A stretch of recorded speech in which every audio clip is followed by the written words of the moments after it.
And even like this upcoming year, I mean, the whole virus thing is, it's really put a lot of businesses in a really weird position. But as soon as this thing is over, we've got some really, really cool stuff, man. Particularly for stuff that I really think is going to be useful for guys that are drifting. Um, I mean, as you know, I mean, I'm sure you've had a bunch of parts come loose on you, like you just said. Um, we've got some solutions for that. I mean, we've got some fasteners that we've been testing out that handle all sorts of crazy vibration, and we haven't been able to get them loose at all. Um, we've invested in a bunch of CNC machines to actually create even more custom parts.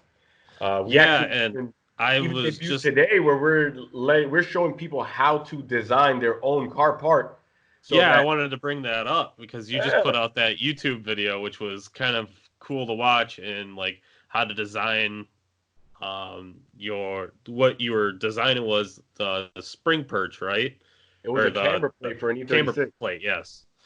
And the because the one you were designing was kind of off because I know either E36s and like with the regular E36 and the M3 has a little more caster Right. versus the regular body one, which like some people don't know, some people know, but they're Right, right. So the one with the more caster is actually OBD2 M3s, right? So it's 96 and up. The top hat had the where the shock is just offset towards the firewall in the back to give it more caster and to accommodate the control arm in the front. 96 plus M3s had a different control arm. It was a little bit longer.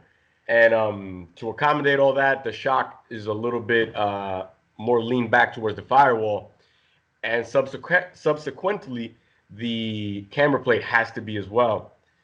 But we also, once again, virus is messing this up too. But we have a camber slash caster plate that we were just itching to release.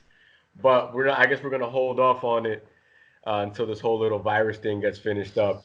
yeah, and it's unfortunate because like it's cool that you're giving people or showing people these tools to design things like this.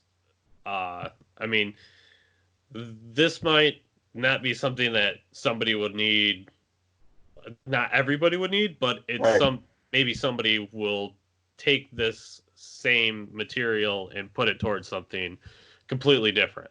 For sure. And my whole thought process on it was is design work and things like that, it's just massively important to me. So I took it as in I'm gonna bring people with my mind state closer to me, and I was gonna people who have like an opposing view, kind of. I don't want to say keep them isolated, but it's just gonna bring the people who have my mindset closer to me. And the only upside to that, I mean, is just gonna be just better parts, not only for me but for everybody else. So like, and I specifically did that too for guys who are like, yo, I have a fucking 1970 Toyota, whatever, and they're like, can you make me a camera play? I'm like, no.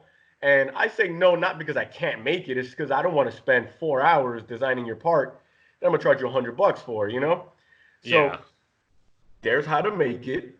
Learn this skill, do the solid model, send it to me, and then I'll be happy to make that for you for $100. You know what I mean? Um, and it's just my way to help out a little bit, man.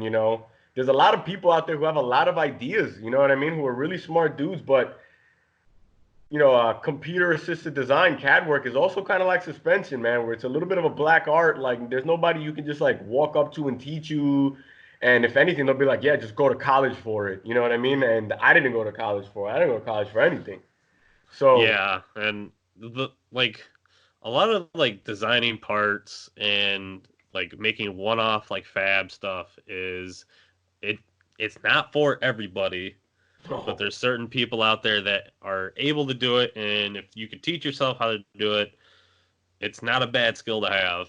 But I mean, no. you got you need to know the basics first, which it's nice to see somebody trying to show somebody the basics of how, especially when it comes to like designing in motorsports, because Right. it's one thing to be like, um, go out there and do it and learn it is one way, and then the other way is go to college for it. But there's nothing in between. I mean, Right, exactly.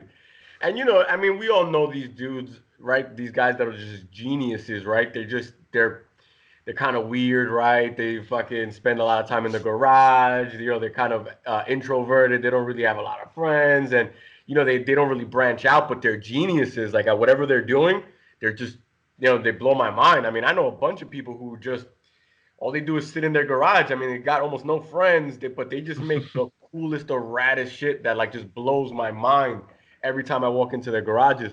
And I want to be able to harness their abilities, man, and just to get out there because I don't know, I just feel like this camaraderie with like introverted dudes that like just make rad shit. You know what I mean? Like yeah. I'm a little bit older, so like I always admired the dude who like lived in your neighborhood who like you would pass by like at 11 p.m. and you just saw sparks coming out of the garage. And you know, and then one day you just pass by and you're like, holy shit, this guy's got this car in there. Like, when the fuck did you do that?